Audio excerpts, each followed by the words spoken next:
নমস্কাৰ এই মুহূৰ্তত আহি পৰিছে অসমবাসী ৰাজ্যৰ কাৰণে কেইবাটাও গুৰুত্বপূৰ্ণ খবৰ। অসমৰ লাখ লাখ ধনী দুখীয়া পৰিয়ালৰ বাবে এটা ডাঙৰ খবৰ, অৰ্থাৎ অহা ফেব্ৰুৱাৰী মাহত লাখ লাখ মহিলাৰ বেংকত সোমাব হাজাৰ হাজাৰকৈ টকা।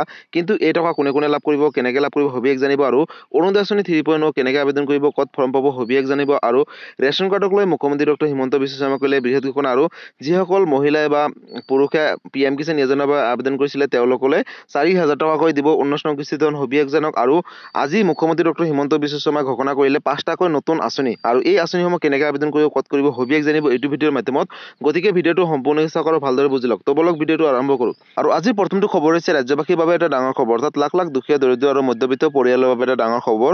আহি আছে পঞ্চায়ত নিৰ্বাচন, আৰু পঞ্চায়ত নিৰ্বাচনৰ আগতে 5টাকৈ আঁচনি ঘোষণা কৰিলে মুখ্যমন্ত্ৰী ডক্টৰ হিমন্ত বিশ্ব শৰ্মাই। আপডেটটো চাই লওক। বন্ধু বান্ধৱীসকল, পঞ্চায়ত নিৰ্বাচনৰ পূৰ্বে ৰাজ্যৰ মহিলা আত্মসহায়ক গোটৰ 32 লাখ সদস্যক 10,000 টকাকৈ প্ৰদান কৰিব।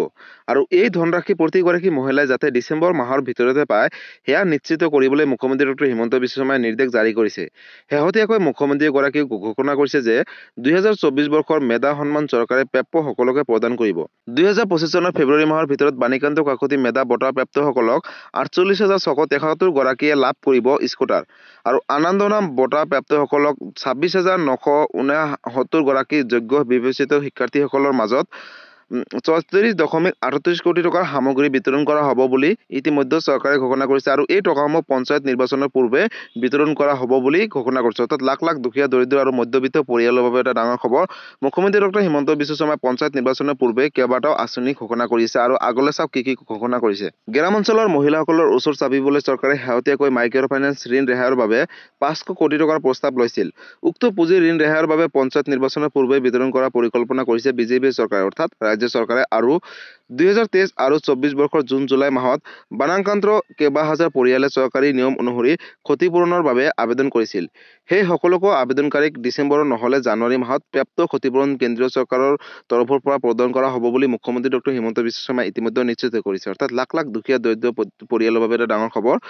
যিসকল মাইক্ৰ ফাইনেন্স ঋণ লৈছিলে তেওঁলোকৰ এই টকাসমূহ, অৰ্থাৎ তেওঁলোকৰ NOC সমূহ ডিচেম্বৰ মাহৰ ভিতৰতে দিব বুলি ঘোষণা কৰিছে। লগতে যিসকলৰ ধৰক বানত ক্ষতিগ্ৰস্ত হৈছে তেওঁলোকৰ এই টকাসমূহ ক্ষতিপূৰণসমূহ কেন্দ্ৰীয় চৰকাৰে দিব বুলি জানুৱাৰী বা ফেব্ৰুৱাৰী মাহৰ ভিতৰত বা দিব বুলি ইতিমধ্যে কেন্দ্ৰীয় চৰকাৰে তথা মুখ্যমন্ত্ৰী ডক্টৰ হিমন্ত বিশ্ব শৰ্মাই ঘোষণা কৰিছে। আৰু আগলৈ চাওক। ইফালে উপ নিৰ্বাচনত মৃত্যুজোঁটৰ পৰা পৃথক হোৱা প্ৰধান দল তথা কংগ্ৰেছ পৰম্পৰা অনুসৰিয়ে সকলো পঞ্চায়তত প্ৰাৰ্থী দিবই। আৰু তাৰ বিপৰীতে আগন্তুক পঞ্চায়ত নিৰ্বাচনৰ বাবে লুৰিণজ্যোতি গগৈ সকলোৱে এক হ'ব লাগিব বুলি কৈ থকাৰ বাহিৰে অসম জাতীয় পৰিষদে পঞ্চায়ত নিৰ্বাচনক লৈ বৰ তৎপৰতা দেখুওৱা পৰিলক্ষিত হোৱা দেখা পোৱা গৈছে। ৰাজ্যিক পৰ্যায়ত আপেও এই পঞ্চায়ত নিৰ্বাচনত চমুকৈ এক প্ৰদৰ্শন দেখিব পাৰিব সেয়া মনে নকয়।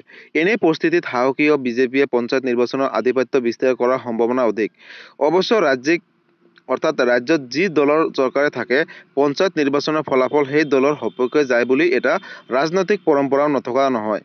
আগন্তুক পঞ্চায়ত নিৰ্বাচনক লৈ বিৰোধী এনে দুৰ্বল স্থিতিৰ মাজতো যেন বিজেপিয়ে ৰিস্ক ল'ব বিচৰা নাই।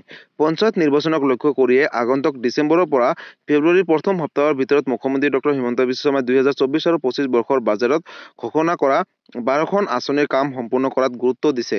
এই সন্দৰ্ভত মুখ্যমন্ত্ৰী ডক্টৰ হিমন্ত বিশ্ব শৰ্মাই দিছপুৰৰ শীৰ্ষ বিষয়াৰ লগতে প্ৰতিখন জিলাৰ আয়ুক্তসকলৰ লগত এখন বৈঠকত মিলিত হয় আৰু সকলোখিনি আঁচনিৰ বিষয়ে ঘোষণা কৰে।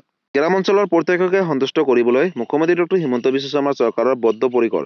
পঞ্চায়ত নিৰ্বাচনৰ পূৰ্বে কোনো এগৰাকী হিতাধিকাৰীয়ে প্ৰাপ্য আঁচনিৰ পৰা বঞ্চিত নহয় তাৰ বাবে সতৰ্কতাৰে আয়ুক্তসকলৰ কাম কৰাৰ নিৰ্দেশ প্ৰদান কৰিছে। আৰু মুখ্যমন্ত্ৰী ডক্টৰ হিমন্ত বিশ্ব শৰ্মাই ডাঙৰ ঘোষণা কৰিলে। কেৱল এয়াই নহয়, ডিচেম্বৰৰ পৰা 25 ফেব্ৰুৱাৰীৰ প্ৰথম সপ্তাহৰ ভিতৰত বাজেট ঘোষণা কৰা অনুসৰি হিতাধিকাৰীসকলে আঁচনি অনুসৰি নগদ ধন আৰু সামগ্ৰী পোৱাটো নিশ্চিত কৰিবলৈ নিৰ্দেশ জাৰি কৰিছে অসম চৰকাৰে। প্ৰাপ্ত খবৰ অনুসৰি প্ৰতিগৰাকী হিতাধিকাৰীসকলৰ সৈতে সম্পৰ্ক স্থাপন কৰি আঁচনিৰ অনুসৰি নগদ ধন আৰু সামগ্ৰী পোৱাৰ পাছতে মুখ্যমন্ত্ৰী ডক্টৰ হিমন্ত বিশ্ব শৰ্মাই পঞ্চায়ত নিৰ্বাচন প্ৰচাৰ চলাব বুলি মুখ্যমন্ত্ৰী ডক্টৰ হিমন্ত বিশ্ব শৰ্মাই নিজ মুখে ঘোষণা কৰিছে। আৰু 2025 চনৰ ফেব্ৰুৱাৰী মাহৰ ভিতৰত বাণীকান্ত কাকতি মেধা বঁটা প্ৰাপ্তসকলক 48,673 গৰাকীয়ে লাভ কৰিব স্কুটাৰ। আৰু আনন্দৰাম বঁটা প্ৰাপ্তসকলৰ 26,996 গৰাকী যোগ্য বিবেচিত শিক্ষাৰ্থীসকলৰ মাজত 34.38 কোটি টকাৰ সামগ্ৰী বিতৰণ কৰা হ'ব পঞ্চায়ত নিৰ্বাচনৰ পূৰ্বে। আনফালে মুখ্যমন্ত্ৰী ডক্টৰ হিমন্ত বিশ্ব শৰ্মাই বিশেষ আঁচনিৰ বাবে যোগ্য বিবেচিত হোৱা 3,24,640 গৰাকী শিক্ষাৰ্থী চাইকেল প্ৰদান কৰা হ'ব। লগতে প্ৰজ্ঞান ভাৰতীৰ মাচুল ৰেহাই হিচাপে 94,838 গৰাকী শিক্ষাৰ্থীৰ মাজত 61,44 কোটি টকা বিতৰণ কৰা হ'ব। মুঠৰ ওপৰত পঞ্চায়ত নিৰ্বাচনৰ পূৰ্বে বাজেটত ঘোষণা কৰা সকলো হিতাধিকাৰী কেন্দ্ৰিক আঁচনিৰে মুখ্যমন্ত্ৰী ডক্টৰ হিমন্ত বিশ্ব শৰ্মাই গ্ৰাম অঞ্চলৰ প্ৰতিজন ভোটাৰৰ ওচৰত চাপিবলৈ বিচাৰি অৰ্থাৎ লাখ লাখ হিতাধিকাৰীসকলৰ বাবে এটা ভাল খবৰ। পঞ্চায়ত নিৰ্বাচনৰ পূৰ্বে কেইবাটাও আঁচনি ঘোষণা কৰিছে। 12টা আঁচনিৰ টকাসমূহ প্ৰেৰণ কৰিব মুখ্যমন্ত্ৰী ডক্টৰ হিমন্ত বিশ্ব শৰ্মাই অৰ্থাৎ যিসকল ছাত্ৰ ছাত্ৰীসকলৰ পৰা মহিলাসকলৰ বাবে কেইবাটাও আঁচনি ঘোষণা কৰিছে। লগতে যিসকল পেঞ্চনৰ আঁচনি আছে তেওঁলোকলৈ বৃহৎ ঘোষণা। আৰু আগলৈ চাওক, যোৱা বহুকেইটা নিৰ্বাচনত বিজেপিয়ে অৰুণোদয় আঁচনিক প্ৰচাৰ সময়ত বিশেষভাৱে উল্লেখ কৰি আহিছে। আগন্তুক পঞ্চায়ত নিৰ্বাচনতো বিজেপিয়ে অৰুণোদয় আঁচনিক পাশুপাত অস্ত্ৰ হিচাপে ব্যৱহাৰ কৰিব। ৰাজ্যত 27 লাখ হিতাধিকাৰীয়ে যাতে সময়তে ধন লাভ কৰে সেয়া নিশ্চিত কৰিবলৈ মুখ্যমন্ত্ৰীগৰাকীয়ে বিত্ত বিভাগক নিৰ্দেশ জাৰি কৰিছে। পঞ্চায়ত নিৰ্বাচনৰ পূৰ্বে অৰুণোদয় আঁচনিৰ হিতাধিকাৰীসকলে সংখ্যা 39 লাখলৈ বৃদ্ধি কৰাৰ লক্ষ্য ৰাখিছে ৰাজ্য চৰকাৰে। অৰ্থাৎ বন্ধু-বান্ধৱীসকল, যিসকল দুখীয়া দৰিদ্ৰ আৰু মধ্যবিত্ত পৰিয়ালে অৰুণোদয় আঁচনি 3.0 আবেদন কৰিম বুলি ভাবিছে তেওঁলোকৰ বাবে এটা ভাল খবৰ। আৰু যিসকলে অৰুণোদয় আঁচনি 3.0 বা 2.0 বা 1.0 অধীনত যিসকলে পূৰ্বৰ পৰা টকাসমূহ পাই আহিছে তেওঁলোকলৈ বৃহৎ ঘোষণা কৰিছে। অৰ্থাৎ তেওঁলোকৰ নামসমূহ এতিয়া কৰ্তন নকৰে। পঞ্চায়ত নিৰ্বাচনৰ পূৰ্বে কাৰো নামে কৰ্তন নকৰে বুলি ঘোষণা কৰিলে। আৰু যিসকলে যোগ্য অযোগ্য সকলোকে বৰ্তমানলৈকে টকাসমূহ দি থাকিব। আৰু পঞ্চায়ত নিৰ্বাচনৰ পূৰ্বে যিসকলে নতুনকৈ আবেদন কৰিব অৰ্থাৎ সকলোৱে আবেদন কৰিব লাগিব। যিসকলে পূৰ্বৰ পৰা পাইছিলে তেওঁলোকে আবেদন কৰিব লাগিব বুলি ঘোষণা কৰিছে। গতিকে যেতিয়া আপোনালোকে নতুনকৈ আবেদন কৰিব আপোনালোকৰ টকাসমূহ ফেব্ৰুৱাৰী মাহৰ পৰা দিয়া আৰম্ভ কৰিব বুলি মুখ্যমন্ত্ৰী ডক্টৰ হিমন্ত বিশ্ব শৰ্মাই ঘোষণা কৰিছে। অৰ্থাৎ লাখ লাখ দুখীয়া দৰিদ্ৰ আৰু মধ্যবিত্ত পৰিয়ালৰ বাবে এটা ডাঙৰ খবৰ। কাৰণ মুখ্যমন্ত্ৰী ডক্টৰ হিমন্ত বিশ্ব শৰ্মাই পঞ্চায়ত নিৰ্বাচনৰ আগতে নতুনকৈ অৰুণোদয় আঁচনি 3.0 ফৰ্মখন বিতৰণ কৰিব গাঁও পঞ্চায়তৰ যোগেদি অথবা ডিচি কোডৰ যোগেদি। অৰ্থাৎ যিসকলে আবেদন কৰিম বুলি ভাবিছে তেওঁলোকৰ বাবে এটা ভাল খবৰ।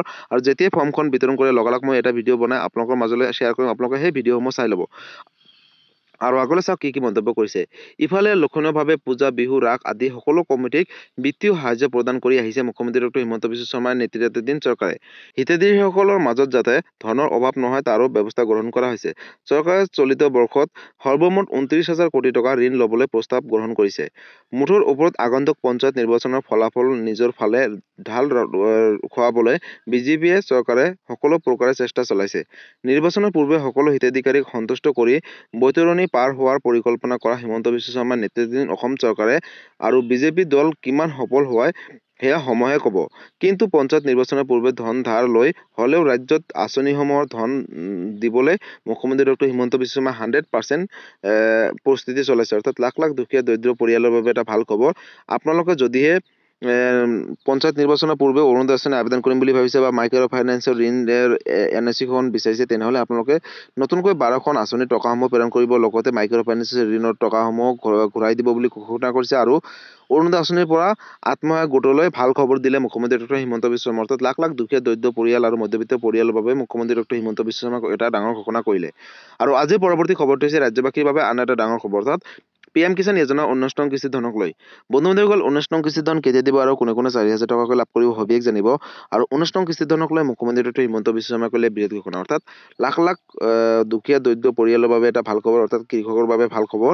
কৃষকসকলে প্ৰতি মাহত অৰ্থাৎ প্ৰতি বছৰে 8,000 টকাকৈ লাভ কৰিব বুলি ইতিমধ্যে কেন্দ্ৰীয় চৰকাৰে ঘোষণা কৰিছে। কিন্তু সেইটো অহা বছৰৰ পৰা হ'ব। এতিয়া বৰ্তমান 3টা ইনষ্টলমেণ্ট যোগেদি 6,000 টকাকৈ দিব। পোনপ্ৰথমতে আপডেটটো কি কৰিছে কেন্দ্ৰীয় চৰকাৰে আপডেটটো ইয়াতে এবাৰ চাই লওক। বন্ধু-বান্ধৱীসকল, PM কিষাণ যোজনা 19 নং কিস্তি ধনক লৈ ডাঙৰ খবৰ।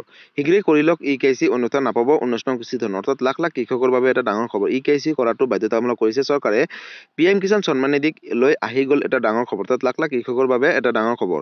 PM কিষাণ 19 নং কিস্তি ধনক লৈ এই ডাঙৰ খবৰ কৰিলে কেন্দ্ৰীয় চৰকাৰে তথা ৰাজ্য চৰকাৰে। আৰু কেতিয়া আপোনাৰ বেংক একাউণ্টত সোমাব 19 নম্বৰ কিস্তিৰ ধন বুলি ইতিমধ্যে ঘোষণা কৰিছে। আৰু 5 অক্টোবৰত দেশৰ লাখ লাখ কৃষকৰ বেংক একাউণ্টত জমা কৰা হৈছিল 18 নম্বৰ কিস্তিৰ ধন। আৰু এতিয়া নতুন বছৰৰ ফেব্ৰুৱাৰী মাহত কৃষকে লাভ কৰিব পাৰে 19 নম্বৰ কিস্তিৰ ধন। বছৰত এই কিস্তিসমূহ অৰ্থাৎ 3টা ইনষ্টলমেণ্টৰ যোগেদি DBTৰ মাধ্যমত প্ৰেৰণ কৰা হয় কৃষকসকলে বেংক একাউণ্টত। তাৰ বাবে আপোনালোকে EKYC কৰিব লাগিব। এতিয়াৰ পৰা EKYC কৰিলেহে ধন লাভ কৰিব পাৰিব। বন্ধু-বান্ধৱীসকল, যিসকল কৃষকে EKYC কৰে তেওঁলোকে 19 নম্বৰ কিস্তিৰ ধন লাভ কৰিব। আৰু যদি EKYC নকৰে তেনেহ'লে বঞ্চিত হৈ থাকিব।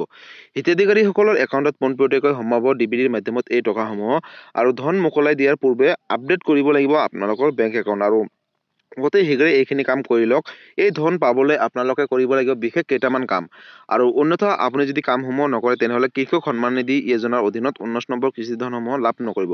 আৰু আগন্তুক কৃষি ধন পাবলৈ হ'লে KYC কৰাটো বাধ্যতামূলক কৰিছে এতিয়াৰে পৰা চৰকাৰে। আৰু KYC সমূহ কৰিব হ'লে আপোনালোকে PM কিষাণ যোজনা এপৰ জৰিয়তে KYC কৰিব পাৰিব, অথবা অনলাইনৰ মাধ্যমতো কিন্তু আপোনালোকে KYC সমূহ কৰিব পাৰিব, অথবা CSC চেণ্টাৰত গৈও KYC সমূহ কমপ্লিট কৰিব পাৰিব।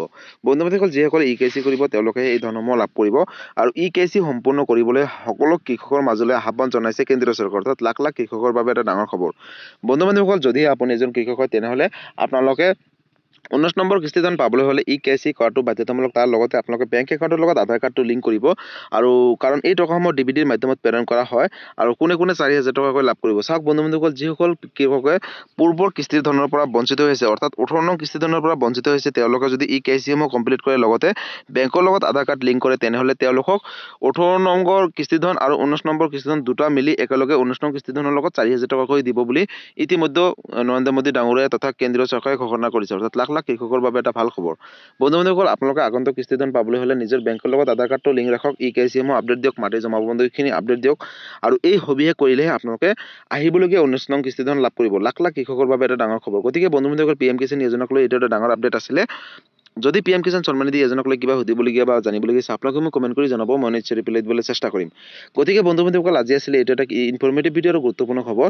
ভিডিঅ'টো চাই কেনেকুৱা পালে, যদি ভাল পালে চেনেলটোত নতুনকৈ আছে চেনেলটো ছাবস্ক্ৰাইব কৰিব, লাইক কৰিব। কিবা সুধিবলগীয়া বা বিশেষ জানিবলগীয়া থাকিলে আপোনালোকে মোক কমেণ্ট কৰি জনাব, মই নিশ্চয় ৰিপ্লাই দিবলৈ চেষ্টা কৰিম।